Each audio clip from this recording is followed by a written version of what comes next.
Welcome to Films Apart, the podcast where we poke fun at buried flops, unearth hidden gems, and explore timeless classics. So grab yourself some popcorn, sit back, and let's break these films apart.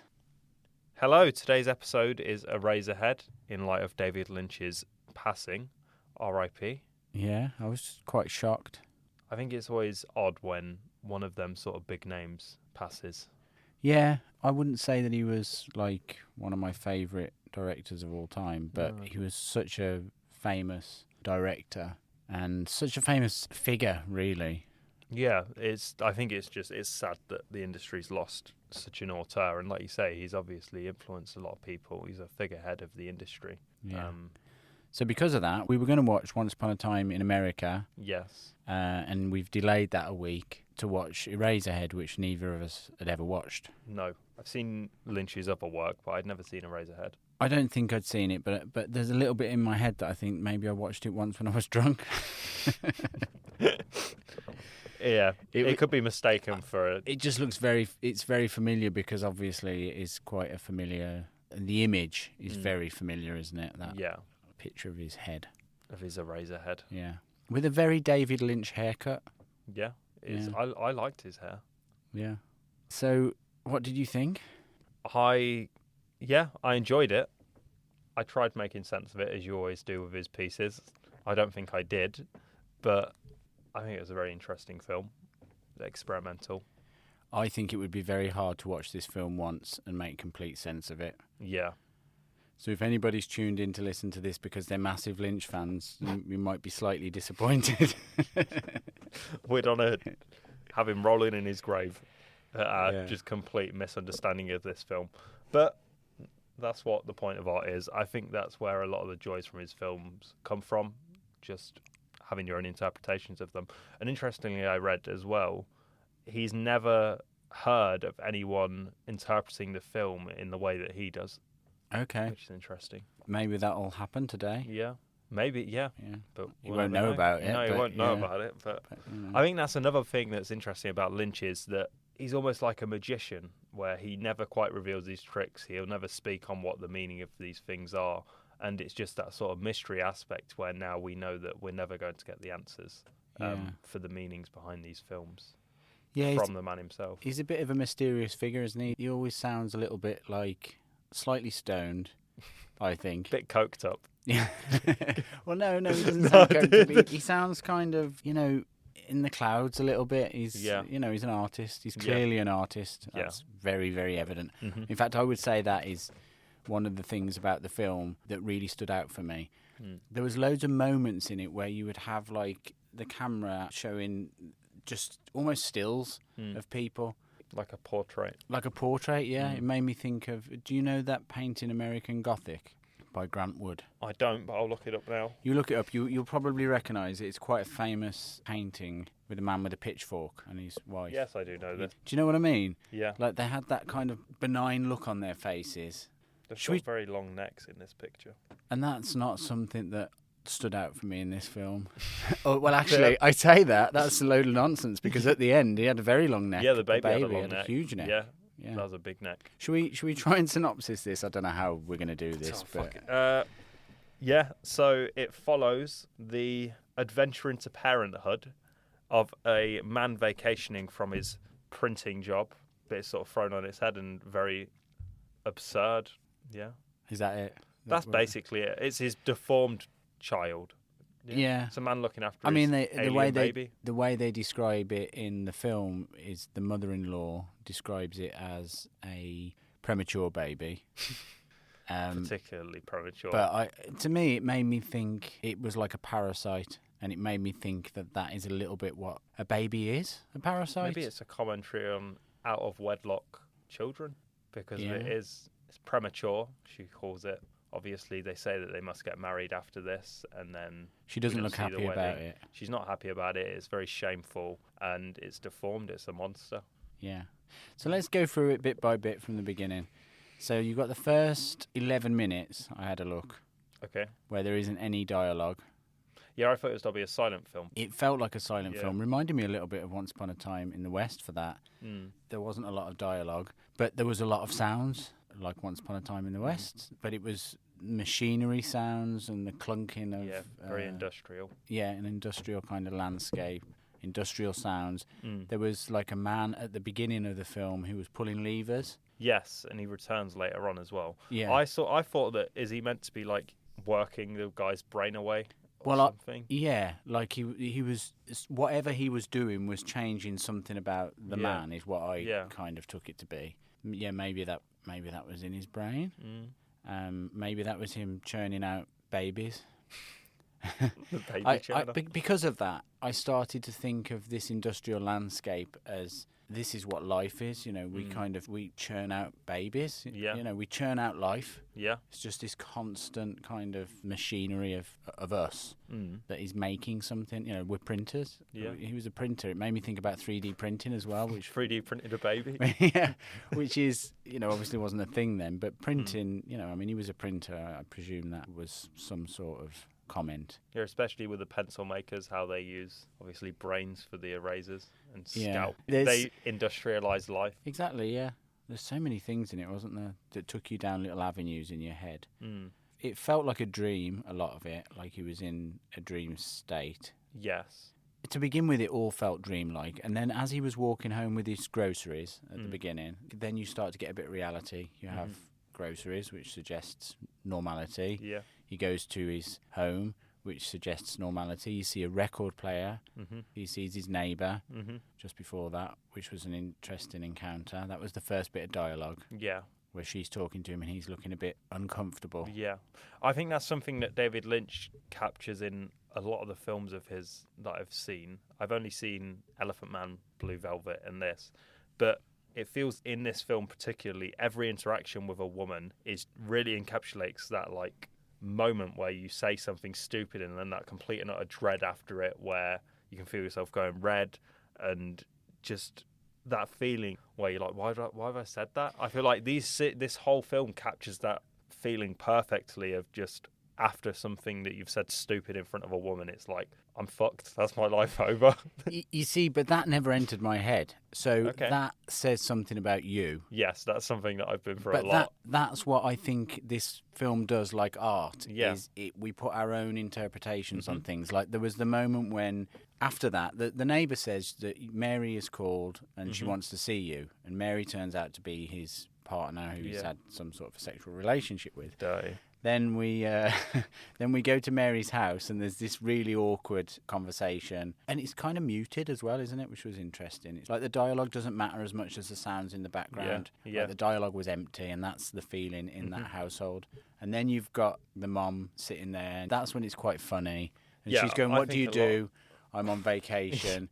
"No, what did you do before your vacation?"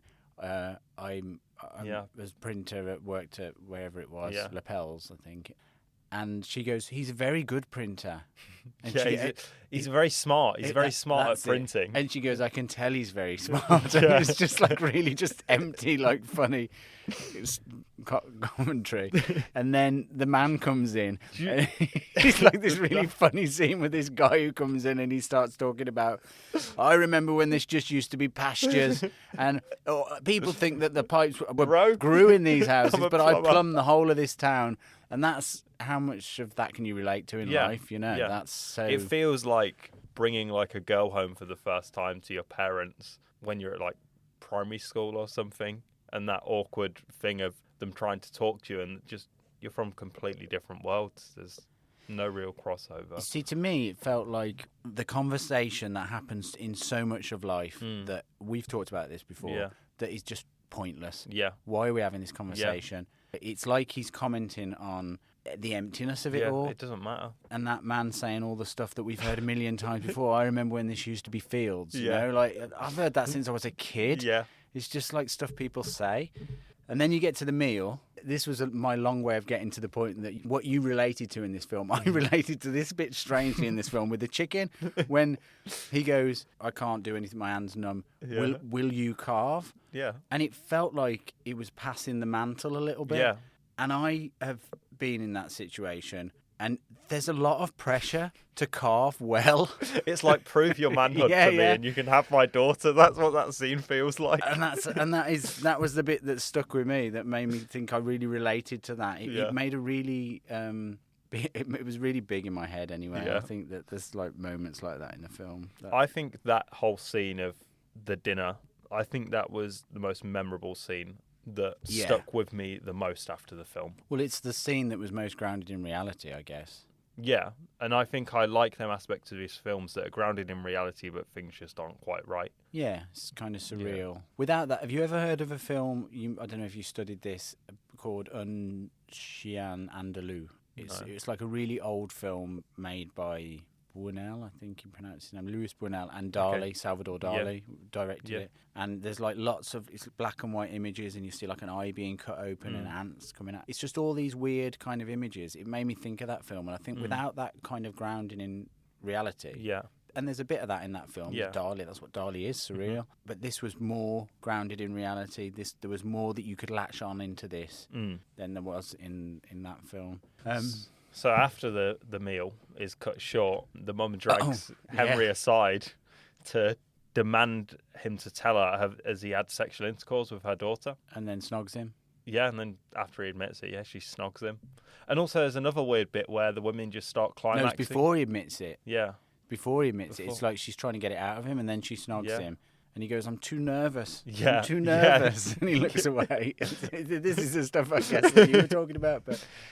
And then there's another bit before and then during the meal, where his partner is just sat on the sofa, they're having a conversation, and she just starts making these odd climax sounds.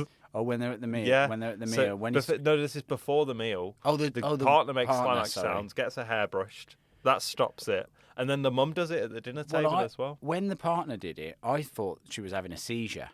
And he was like, I'm sorry. And he was apologising about triggering this seizure.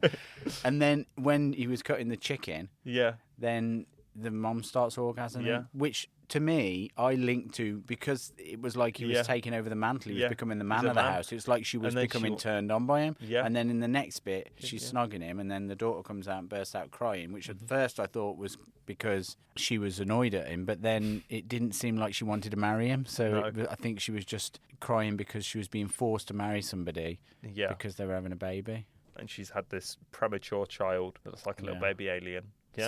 So then they agree to get married. They go back home with the baby, and then you've got this scene that I guess if you've got kids, and neither of us have, if you've got kids, you could really relate to. Yeah. I mean, you can relate to it obviously anyway, but just the crying of this being.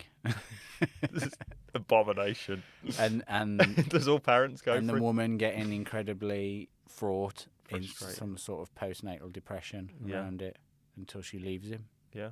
I think this whole film was likely an exploration of fatherhood rather than parenthood, and being left as a father to figure things out on your own, because of obviously the mother has sort of maternal instincts. Fathers have to sort of learn them. It's not entirely biological. I think it's an exploration of that, and this father having to find comfort in his child because it is this alien. It's this thing that he doesn't understand. I think there's probably a commentary on sort of fatherhood. But he, unlike her, seems to quite like the baby. Yeah. To begin with, at least. Yeah. And then the baby gets sick. That reminded me of The Kid, which is a Charlie Chaplin film. He finds this baby on the street, and he ends up having to look after this kid and bring this kid up. And he's just on his own, this single kind of father, and the kid gets ill, and it kind of reminded me of that. It reminded me of so many things. That's the thing about it. It made me think of so many works of art in one way or another, whether it was, film or art or whatever. You could see that there's probably influences in that. So then there's the lady in the radiator. Yeah, the chipmunk lady. She's got big cheeks. With big cheeks, yeah. What's she? Who's she? What does she mean in all of this? I don't know. Yeah, I was lost at that bit. I don't know what she is. Is that his ideal woman? I read like a minute before we started this. I had a quick Google, and I read somebody said that she might be his baby in the future with naive feelings of love towards her father. but I mean, it definitely didn't cross my mind. She weren't as alien looking.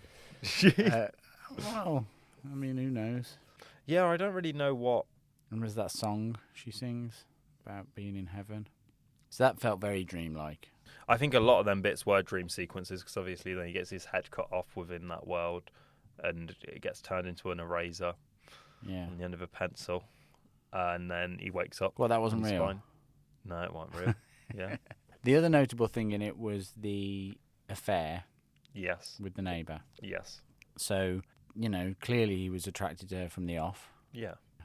I find that he doesn't want to initially, does he? It's sort of initiated by her, and then he gives into his instincts. Or he's scared to. Yeah, because he knows it's wrong. When he's in the room, the baby's crying, and he starts trying to hold the baby's mouth to stop it from crying, which I thought he was going to kill the baby. I thought that's what's going to happen here. This baby's going to die because he's going to get it on. Yeah. Well, that did in the end. Yeah, but it wasn't for that reason. But it wasn't. Well, I think it was for that reason. Do you? Well, I think it was because he was on. Well, because then, so he has this affair with the woman. He has a night of passion with a woman in a bed that turns into a bath of steam, which was weird. Was it? I found that. That was the most normal bit about it. And then at the end, he comes back and he sees the neighbour with some man, and they're almost jealous. Mocking him. Yeah, really. The guy's looking at him with this big smile on his face, and he gets very jealous. And then he goes in, and then he opens up the baby's swaddling. Yeah, and inside is just the baby's organs. Yeah, that's part of the baby, the bandaging. Or he's keeping his organs or her organs together, and then he pierces the organs with scissors, is it? I think. Oh yeah, the scissors, and then kills it. Yeah, I didn't see that as he does it out of spite. I took that as he thought, "Oh, let's get these clothes off of it," and then he's like, "Oh, fucking hell!" And then he didn't know what to do. I don't know why he stabbed it though. Yeah, but that's the thing. It's like a blister. It looked like maybe. But he was really moved and affected by the fact that the neighbour he came in really stressed about it. And then he cut the baby open. Yeah. And killed it. Yeah. So I don't understand how that could be. Well, I mean, presumably that's a logical explanation, and no one's got the explanation that he intended. But that's a wonderful thing, isn't it? It's like... What, killing you, baby? No, that he said, so far, nobody has explained what I intended. Yeah. Now, that might not be true. Yeah. But even if it isn't true, it's a great thing to say because it's a comment about art, isn't it? And that it is what it is to you. I think as well, the way that I read it, the way he had worded it was that he wasn't saying, oh, everyone's getting it wrong. It was, no one has interpreted it as I have, almost like he understands this art isn't what he intended it to be. It's his own thing, and he can interpret it in his own way as the artist, but the audience can interpret it however they want to. Yeah. I think a lot of it is about the difficulties of parenthood, like with fractured relationships, obviously arguments, the threats of being unfaithful, sickness in the child, very stressful point because they're so delicate, the in-laws, the sort of cop-outs of responsibility by their mother, of I'm saying I'm going to my parents, and that sort of break of mutual respect and dependence on each other falling away because there's this newborn child getting in the way of the relationship now. Well, I think the relationship didn't seem to be anything anyway, did it? Because he came round and he said, "Why I've not seen you. I've not seen you. Why is this not?" So it felt like that relationship was already dead, and that relationship was only alive because of this creature, the baby. Yeah, it was never meant to be. No, and his carnal desires lay more with the neighbour than it did with her. Yeah, and then another difficulty of parenthood is a woman in your radiator dancing on placentas. Always gets in the way. It's hard. It's hard, and sleep deprivation as well. Sleep deprivation, women in the radiators, women that sing in the radiators, and chipmunk women. Yeah, chipmunk women. It's hard. It's a difficult. You have to go for as during parenthood. Life is very hard. Every now and again, when that is a part of your life, what you need is a bed that converts into a bath of steam that you can have sex with the neighbour in. Yeah, and just cut your baby open. And if things get too hard, kill the baby. Kill the baby. Get on with your life. Yeah. I think a lot of it is meant to be... Obviously, there are some that are very obviously dream sequences, but I think a lot of it is based around that sort of sleep deprivation and the sort of parental insanity that you go through during the early weeks or months of Parenthood. Things just not really making sense and being a completely foreign world, and that sort of isolation from the rest of the world, because all you have time for is yourself, your partner, and the baby. It made me a little bit glad I don't have a baby. Yeah, same. Yeah. I don't really think there's a lot more we can say. Is that what I found overall was that for a film that you spend a lot of time in your head with, it was actually quite beautiful in a way, to watch. I didn't feel bored. No. I thought the shots were really nice. Yeah. I thought the sound design, everything about the film was so nicely done. Mm-hmm. Although there wasn't really much dialogue, it wasn't a quiet film. There was always something happening with the sound design. God, no, it was noisy as hell in the beginning. That white noise was insanity almost. So what would you give it then? Let's popcorn score it. I think this is the hardest one yet to score, because it's sort of like the previous films, I've scored them for their entertainment value. Rather than with this, I don't know what score would do it justice. I'm not going to score it a 4 or a 5, because I don't think it's an amazing film. I think it's a good film that gets you thinking. It's a piece of art. It's almost separate from being a part of cinema, in my eyes. Yeah, it is difficult, but then we've only got 5 to score it out of, so that makes it a little bit easier. It was interesting listening to what you said. It made me reflect a little bit. I wouldn't give it 5, is where I'm at the moment. Yeah. It is difficult, actually. Because I think so much of this film is what you make of it and the time you spend with it after having watched it. Maybe I'm too generous. My salty popcorn score would be 4. 4. And this is coming from somebody who is not a massive Lynch fan. Yeah. I don't get it in the same way that some people get it. I've tried to watch Twin Peaks, and it's not really been something that's appealed to me. And I watched Mulholland Drive not that long ago when it came out at the cinema again, and it annoyed me. Annoyed you? Because I was expecting it to be much better.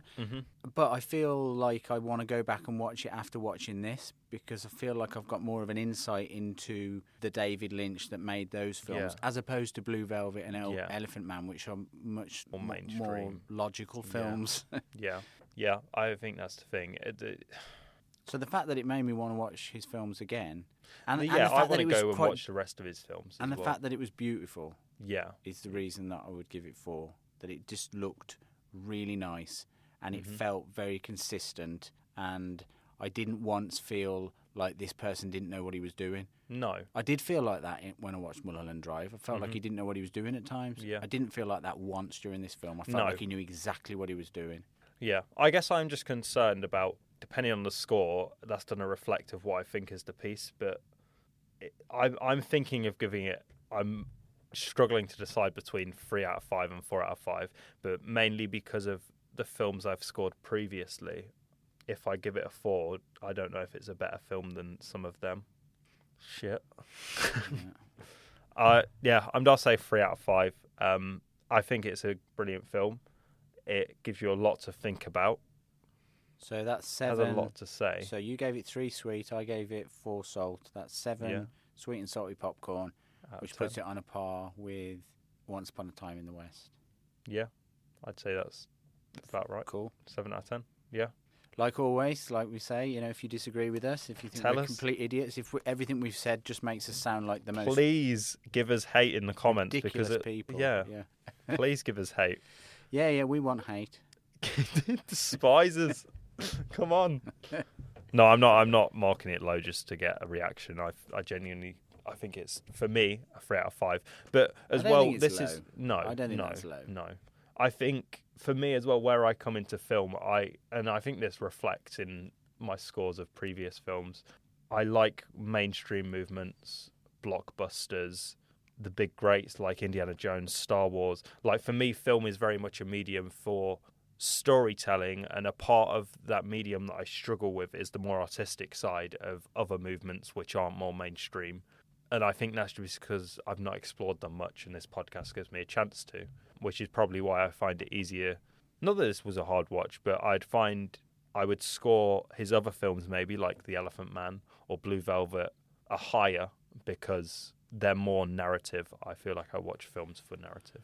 From off the top of my head, I would probably give Elephant Man 5. Yeah. But it's been years since I've watched it, so it might be different. I remember being amazed by it. Yeah, it's a moving film. I've not seen it since I was like 12, 13, so I'd have to give it a rewatch. I was probably in my 20s, I reckon. Yeah. But yeah, thanks for listening. Yeah. I hope we've done David Lynch justice. I probably haven't with my score, but that's not to say that he's not an amazing artist. No, and if he would want you to do anything, it would be to meditate. Yeah, I think that's the thing. Go away, watch his films, think on them. And meditate? Yeah, meditate. Peace. Kill your babies. You can't say that after I said peace. If you want peace, it comes with quiet, and to do that, you need to kill your babies. Peace. Peace.